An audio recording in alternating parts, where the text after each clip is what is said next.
দুর্গাপুর গণধর্ষণের ঘটনা মনে আছে নিশ্চয়ই আপনাদের। তোলপাড় হয়ে গিয়েছিল একটি বেসরকারি মেডিকেল কলেজে এক ছাত্রী, সেই পড়ুয়া, ওড়িশার পড়ুয়া, তার গণধর্ষণ হয়েছে বলে অভিযোগ করা হচ্ছিল। কে করেছে? বন্ধুর সঙ্গে বেরিয়েছিল। তারপর 5 জনের নামে এফআইআর করা হয়েছিল। যে 5 জন তাকে জঙ্গলে নিয়ে যায়, তারপর তার উপর অত্যাচার করে। পুলিশ জানাচ্ছে ওই বন্ধুই ধর্ষক, ধর্ষণ ওই বন্ধুই করেছে। এবং তার সঙ্গে পরবর্তীতে 5 জনের নামও রয়েছে চার্জশিটে। অভিযুক্ত 5 জন: অপু বাউরি, শেখ নাসিরউদ্দিন, শেখ ফিরদৌস, শেখ রিয়াজউদ্দিন, শফিক শেখ, তাদেরও নাম রয়েছে। কিন্তু ধর্ষক হিসেবে চার্জশিটের নাম দেওয়া হচ্ছে ওয়াসেফ আলী। কে ওয়াসেফ আলী? ওই নির্যাতিতার বন্ধুর। কি রয়েছে এই চার্জশিটে? অর্পণ রয়েছে আমার সঙ্গে। অর্পণ,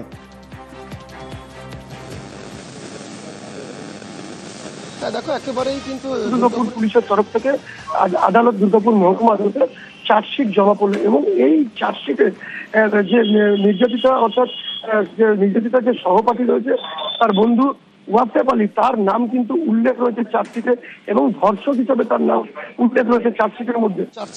এবং ধর্ষক হিসাবে তার নাম উল্লেখ রয়েছে চার্জশিটের মধ্যে। পাশাপাশি কিন্তু আরও যে 5 জন, তাদের যে নামও উল্লেখ রয়েছে এবং গণধর্ষণের মামলা রয়েছে 3 জনের বিরুদ্ধে, অর্থাৎ অপু বাউরি, শেখ নাসিরউদ্দিন এবং ফিরদৌস শেখ। এদের বিরুদ্ধে গণধর্ষণের মামলা, তোলাবাজি, ডাকাতি এবং তথ্য লোপাট। পাশাপাশি কিন্তু তোমাকে এটাও জানিয়ে রাখি যে ওয়াসেফ আলী সহপাঠী, তার বিরুদ্ধে যেমন ধর্ষণের মামলা রয়েছে, পাশাপাশি তার বিরুদ্ধে তথ্য লোপাটেরও মামলা রয়েছে এবং 850 পাতার একটি চার্জশিট জমা পড়ে আজ দুর্গাপুর আদালতে। এবং পাশাপাশি যে 5 জনের মধ্যে আরও 2 জন, শেখ রিয়াজউদ্দিন এবং শফিক শেখ, এদের বিরুদ্ধে যে মামলা রয়েছে মূলত ছিনতাই, ডাকাতি, এই সমস্ত মামলা রয়েছে। এবং সরকারি আইনজীবী যিনি রয়েছেন, অর্থাৎ স্পেশাল পিপি বিভাস চট্টোপাধ্যায়, তিনি জানান খুব দ্রুততার সাথে এই মামলার নিষ্পত্তি হবে এবং 2 মাসের মধ্যে তার এই যে ট্রায়াল রান, সেটি কিন্তু শুরু হবে তিনি জানাচ্ছেন। এবং এই যে 6 জনের নাম কিন্তু এই যে চার্জশিটের মধ্যে এবং 850 পাতার চার্জশিট কিন্তু জমা পড়েছে আদালতে। ধন্যবাদ অর্পণ, ধন্যবাদ। ঘটনার 20 দিন, এই মামলা শুরুর 20 দিনে এই চার্জশিট পুলিশ দিল। চার্জশিটে কি রয়েছে? চার্জশিটে রয়েছে সেই বন্ধু যার হাত ধরে সিকিউরড, নিরাপদ বাউন্ডারি, বেসরকারি মেডিকেল কলেজের বাউন্ডারি ছেড়ে বেরিয়েছিলেন ওই নির্যাতিতা, সেই বন্ধুই ধর্ষক ওয়াসেফ আলী।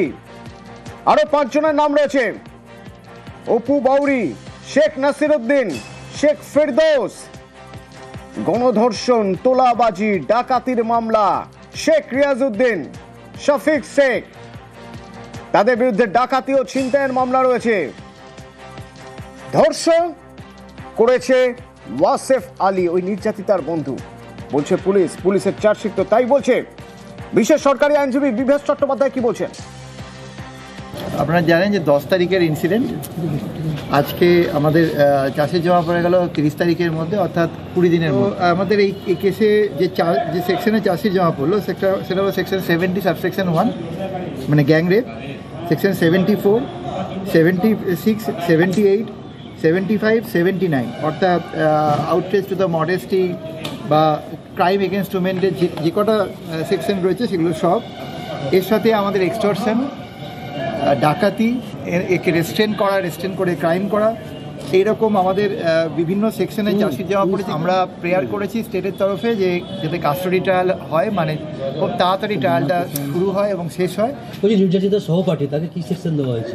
তাকে রেপের কেসে তার এগেন্সে সেকশন আমাদের 64 সাবসেকশন 1 এসেছে, যা আমরা ইনগ্রিডিয়েন্ট পেয়েছি। এবার ট্রায়াল হোক, এগুলো সব প্রাইমা ফেসি।